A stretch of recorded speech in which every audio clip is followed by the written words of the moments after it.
I'm Leah from Island Sun Tarot. This is another addition to my series Tree of Tarot, Leaf by Leaf. In this video, we are going to be taking a look at the Empress card. And just as with the same with the other videos from this series, I have 8 decks. For examples, I have Hanson-Roberts, the DruidCraft, Fairy Tarot, Starchild Tarot, Shadowscapes, Oak Ash and Thorn, Darkness of Light, and the Crow Tarot. So, what are some things that we automatically think of when we look at the Empress card? For me, first and foremost, is always abundance. I definitely want to see that display of abundance, fruitfulness, mothering, nature. I love an Empress depicted in nature. Also, passion. You have the feeling of mother, sister, wife. Oftentimes, fertility, sensuality, nurturing, creativity, sensual delights, patience and love. I love that, patience and love. Expressing tenderness, nurturing the cycles and seasons, unity with nature, feeling vibrant and earthy. I really love that. I love that feeling of an earthy Empress. Relating to plants and animals and embracing the natural, which also goes with the earthy feeling. So in the late 1700s, the Empress used to be referred to as the Queen. That's why we often see her depicted in a throne, potentially holding a scepter, as a sense of her authority. And she's openly showing her femininity as a source of power. Whereas when we looked at the High Priestess, she's sort of hiding that feminine power, veiled. All right, so let's take a look at Hanson-Roberts first. It's probably the most traditional one. We see her here with the classic scepter showing her authority. And authority, her symbol of feminine productivity.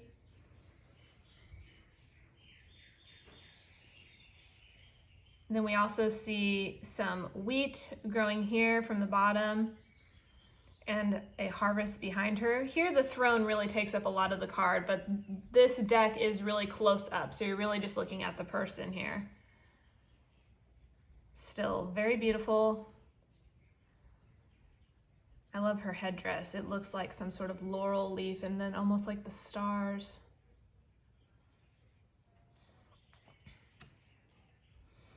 Then we have the DruidCraft, which is the lady. I love her. I love her so much. She is so earthy. So she's the goddess of the land. You can see that represented here in her harvest that she has within her hands. We have the wheat here, this cornucopia overflowing with not only flowers, but fruits too. Oh, and her throne is gorgeous as well for this. She's really embracing the passion and beauties of the world. And then we see her pregnant. So you really get the sense of motherhood and fertility with this card. So beautiful. The landscape around her is very luscious. There's the tree above her bearing fruit, flowers blooming, flowing stream. All of it just screams abundance, and it's gorgeous. And also serenity with this one. I'd love to sit in that throne right there by that stream. Really gorgeous. Next we have the Fairy Tarot. This one is a little different. It's a bit more lavish, more of that queen sort of feeling. So at the bottom it says, time to take action, the power of creativity, success that allows for a life of luxury. So this one is really taking yes, she has the baby there in the pea pod, like she has created this beautiful life, but it's really taking the branch of creativity, creating something new. It doesn't necessarily have to be a child. It could be a project of types that you're bringing to life, potentially a form of art, and that your hard work pays off. The way that she's glancing down at this child that she has created and how proud she is. Very beautiful. Then we have the Starchild Tarot. So a little different. She is in a gorgeous, bountiful garden. I do love the moon phases above her head. Even though she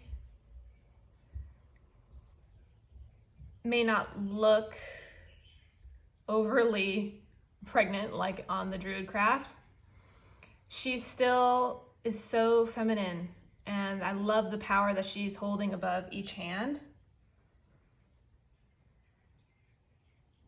Like she's expressing these energies of creation and abundance and sensuality. I really get the feeling of the maiden, the mother, and the crone from this one as well.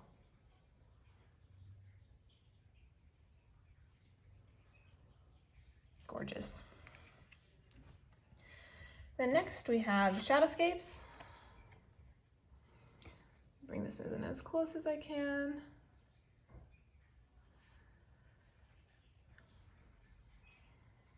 I love this. She is just the Earth Mother.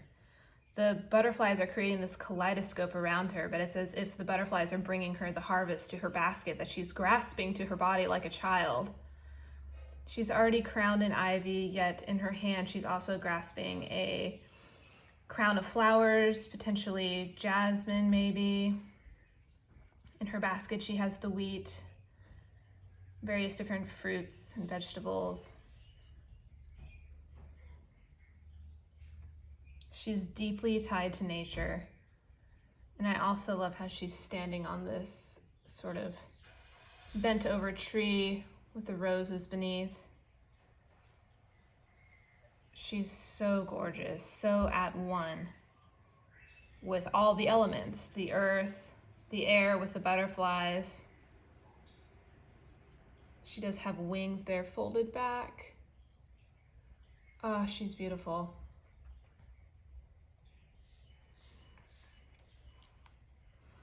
Next we have Oak, Ash, and Thorn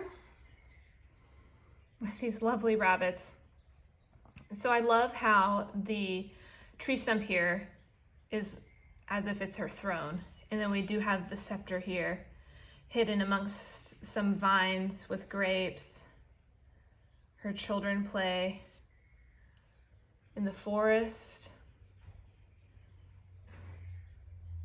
This one really gives me the sense of the queen, like she is the queen of the forest. Her children thrive from the forest. I love the flower crown on her as well. So you really get that maternal instinct with the children nearby, the little rabbits. Beauty. I love that one, it's so sweet. And then we have Darkness of Light.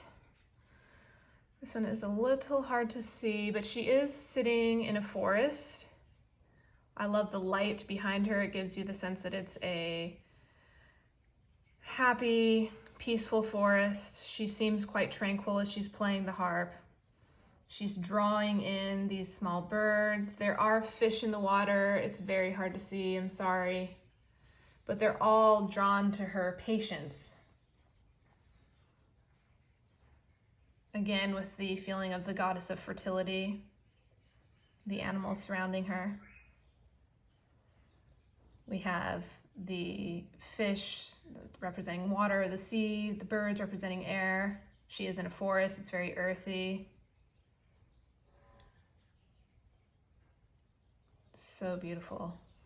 She's drawing her strength from nature around her.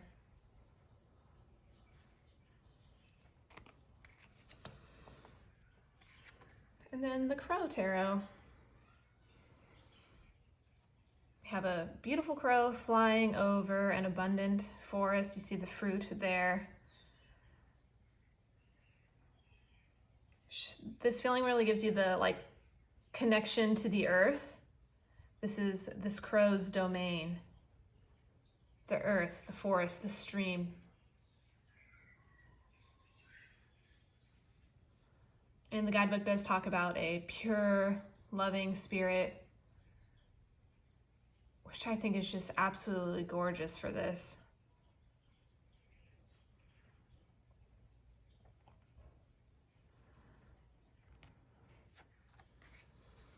Thank you so much for joining me for this look at some Empress cards.